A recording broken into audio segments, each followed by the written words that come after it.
Shalom enfants de Dieu, j'espère que vous allez bien dans le nom puissant et précieux de Jésus-Christ de Nazareth.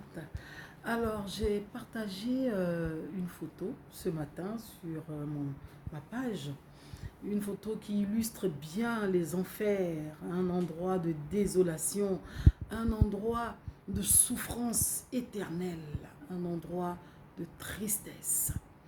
Peut-être d'autres vont se dire que je fais l'apologie des enfers, mais loin de là, loin d'imaginer cela.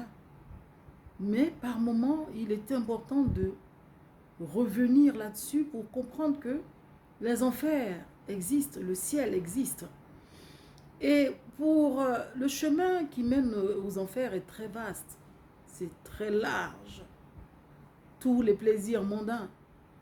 Beaucoup de serviteurs sont plus axés sur l'abondance, la prospérité, le mariage, des bénédictions. Quand vous allez à l'église, c'est que sur ces choses-là que l'on prêche, l'on s'accentue, sans même pour autant évoquer un chapitre capital, fondamental, qui est le salut. Bien-aimés, tout passe. Je ne sais pas si vous avez connu déjà des morts imminentes ou des morts soudaines.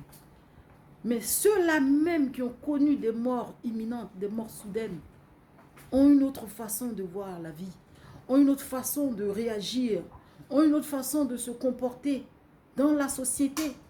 Parce que ces gens ont compris que tout n'est que vanité et tout passe. Prenez le temps où vous étiez petit, enfant, aujourd'hui, adulte, majeur.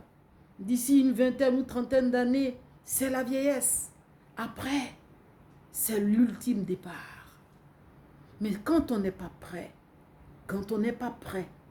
et que le départ est soudain, on se retrouve facilement dans cet endroit de désolation. On se retrouve facilement dans ce lieu de tourment éternel. Aujourd'hui, pour la gloire, beaucoup vendent leurs âmes. Beaucoup sont prêts à pactiser, rien que pour le regard des gens, rien que pour se faire aimer, rien que pour plaire, rien que pour avoir une certaine renommée. À quel prix? Pour finir dans un endroit de tourment éternel. Est-ce que cela vaut la peine? Est-ce que cela vaut la peine? Le Seigneur te dit, sois toujours prêt. Priez sans cesse.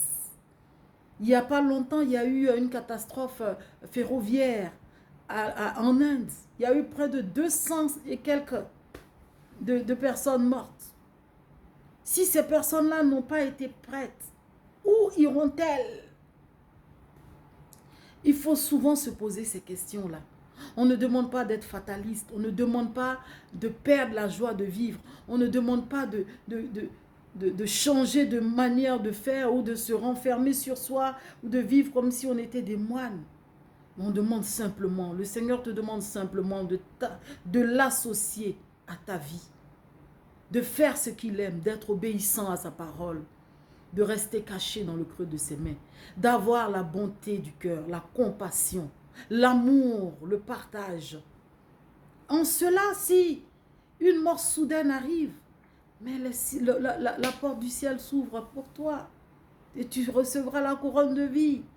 Mais si c'est le contraire et que la mort soudaine se présente, c'est le lieu de désolation et tu ne peux plus sortir.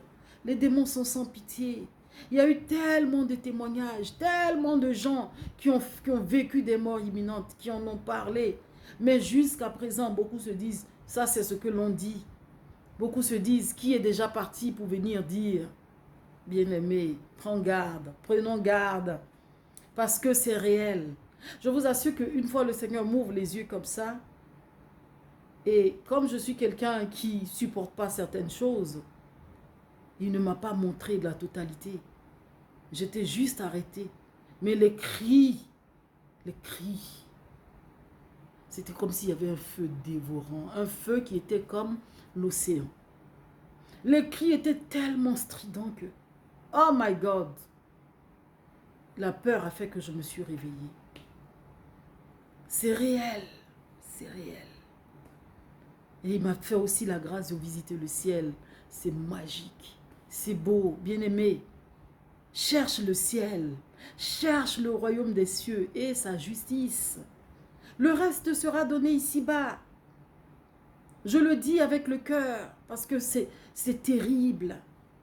Voir une personne qu'on a connue sur terre, des amis, des proches, finir dans un lieu de tourment éternel, c'est désolant. Attache-toi à l'évangile. Achète-toi une Bible si tu ne l'as pas. Médite et fais ce que ton Père aime. Sors de tout ce qui est choses viles, méchanceté, hypocrisie, vanité, jalousie, vaine et j'en passe. Ça ne pourra que te conduire dans le tourment, bien-aimé. Aie la bonté du cœur, aie le cœur compatissant. Assiste si tu peux le faire. Prie pour autrui.